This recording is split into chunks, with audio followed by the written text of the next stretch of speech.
Hello, Christie Arkovich. I am a Tampa, Florida student loan attorney, and I wanted to do a short video on some follow-up with the borrower defense program, and specifically whether someone needs to consolidate to a direct loan.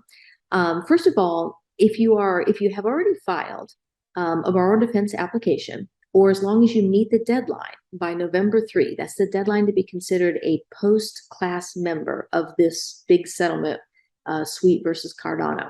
So if you've already filed an app or you plan to by November 3, then your loans, regardless of whether they're FFEL or direct, will be eligible for that settlement.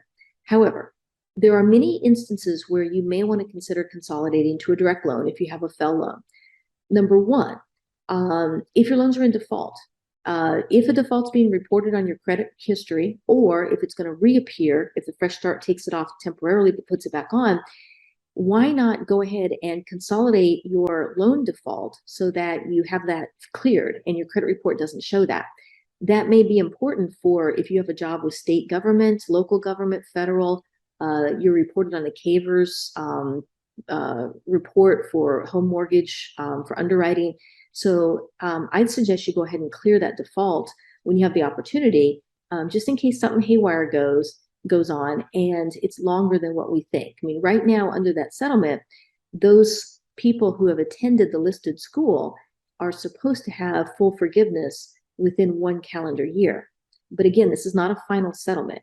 There are folks that are intervening and they're asking for changes to that settlement, omissions of their school, different things like that. There may be some changes to those terms. So consolidating to remove a default could be a good idea.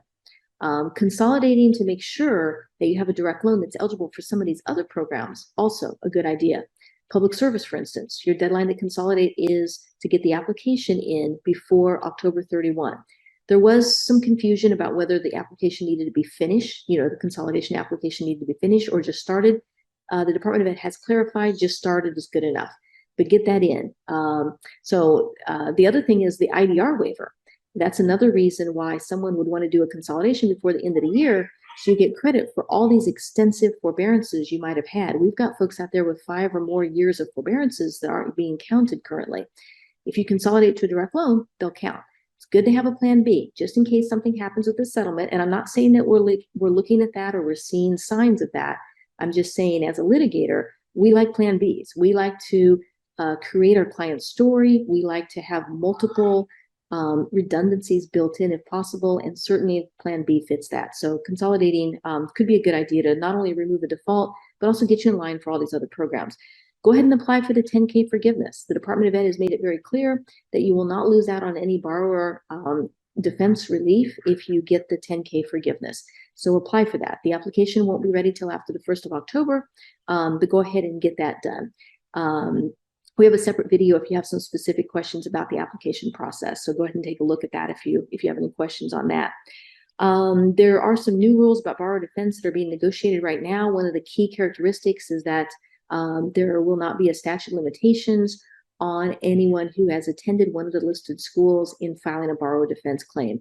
That's always something that advocates have pushed for because, there's no deadline. There's no statute of limitations on a federal loan. It's kind of like murder. And so why should there be a deadline on those who want to present a defense to repayment? And that's one of the things that's being negotiated now. We hope to have some clarity on that soon. Right now, it's currently being waived and it's not an issue. So go ahead and get those borrower defense claims filed. No matter what year you went to school, get them filed before November 3. The reason for that is not an automatic forgiveness, but you're guaranteed a review period and preferential treatment. So make sure you get your application filed by November 3. So hope this video has been helpful. If it has, or even if it hasn't, please subscribe because we're trying to get out information as these things come out and updates following programs as we know more. Usually the guidance comes in a few days later. So if you hear of something in the news, go ahead and take a listen to our video and then get back in a couple weeks later. Maybe we have a new one on some of the updates. So I hope this has been helpful. Hope you have a wonderful day. Thank you so much for listening.